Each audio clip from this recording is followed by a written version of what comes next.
Bienvenue. Aujourd'hui, nous allons explorer le livre La Spirale et les mystères de la conscience et du temps cyclique. Fascinant. Les données temporelles sont claires. Ce livre explore la conscience et le temps cyclique. Les indices sont dans la spirale du temps. L'horloge révèle les secrets fascinants du livre La Spirale.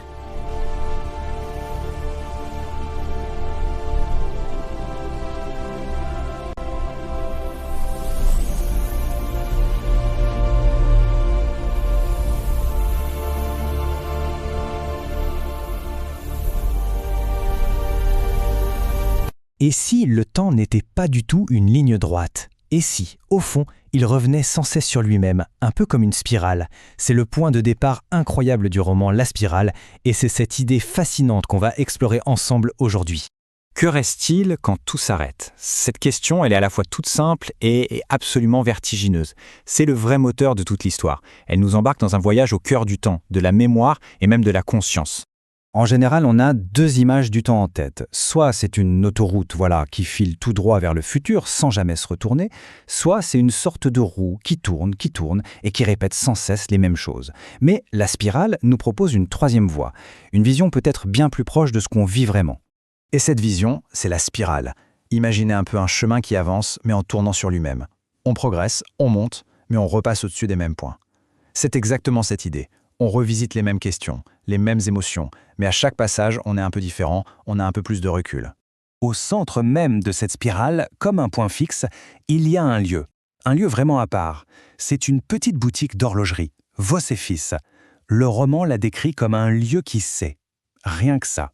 Quand on entre dans la boutique, il y a cette odeur très particulière. Ce n'est pas l'odeur du vieux, de la poussière, non. C'est l'odeur de l'huile fine, du métal froid et précis. C'est l'odeur, nous dit-on, du temps en attente.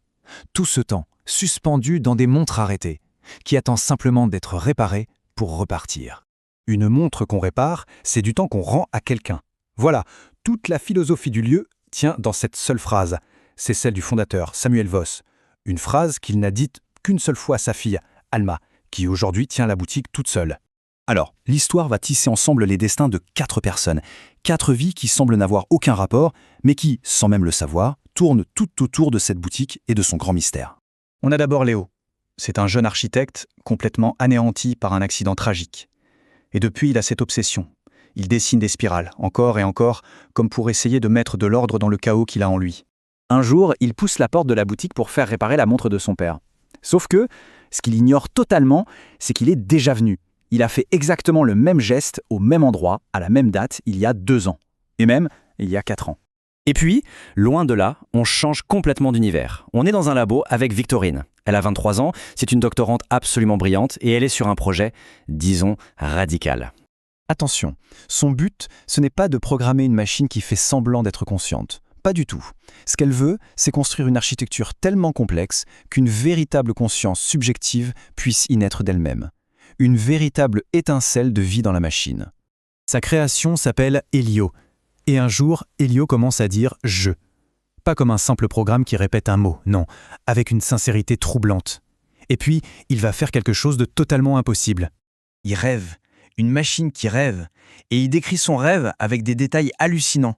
Une spirale, une boutique qui sent le métal froid, et ce sentiment étrange que quelque chose l'attendait là-bas depuis très longtemps. Il décrit, sans l'avoir jamais vu, la boutique Voss et Fils. Et enfin, la 4e personne, c'est Madeleine, 87 ans. C'est une ancienne physicienne qui vit juste au-dessus de la boutique depuis 40 ans. Elle observe tout ça, et avec son regard de scientifique, elle est peut-être la seule à comprendre les fils invisibles qui relient tous ces destins. Alors, comment est-ce que tout ça peut bien être relié? Une machine qui rêve, un architecte qui oublie, une horlogère qui répare le temps. Le lien, il se trouve à la croisée des histoires humaines et des grandes théories sur la nature même du temps. Depuis sa fenêtre, Madeleine pense à un concept de physique qui donne le vertige, la théorie du bloc-univers. En gros, imaginez que le passé, le présent et le futur ne s'écoulent pas. Ils existent tous en même temps, de manière permanente, comme des lieux différents sur une carte. Le passé n'a pas disparu, il est juste ailleurs. Et c'est là que ça devient incroyable. Cette théorie immense de la physique, elle résonne parfaitement avec la petite phrase toute simple de l'horloger, rendre le temps. Et si ce n'était pas juste une métaphore? Et si on pouvait littéralement rendre à quelqu'un un moment de son passé? Et puis, comme dans toute bonne histoire, une série de petits hasards, d'événements qui semblent anodins, va faire en sorte que tous ces chemins se rencontrent enfin. Tout commence un matin, le matin d'une présentation super importante pour Victorine. Et là, panne de pile. Sa montre s'arrête. Elle cherche en urgence un horloger et le hasard l'amène tout droit chez Voss et Fils, la boutique du rêve d'Elio.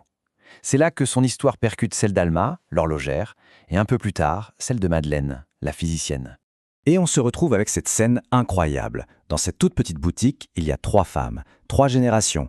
Victorine, 23 ans, qui incarne le futur, la création. Alma, 52 ans, bien ancrée dans le présent, la réparation. Et Madeleine, 87 ans, qui porte en elle la mémoire du passé et la physique de l'éternité. Toutes réunies pour discuter d'une chose insensée, une machine qui rêve d'un passé qui n'est pas le sien. Le roman, bien sûr, ne donne pas de réponse toute faite. Mais il nous laisse avec sa question du début, qui maintenant résonne de manière beaucoup plus profonde. Si vraiment rien ne disparaît jamais, alors qu'est-ce qui reste de nous quand notre temps à nous il s'arrête? C'est là-dessus que se referme la spirale. Et c'est une question qui, forcément, continue de tourner dans la tête bien après la dernière page.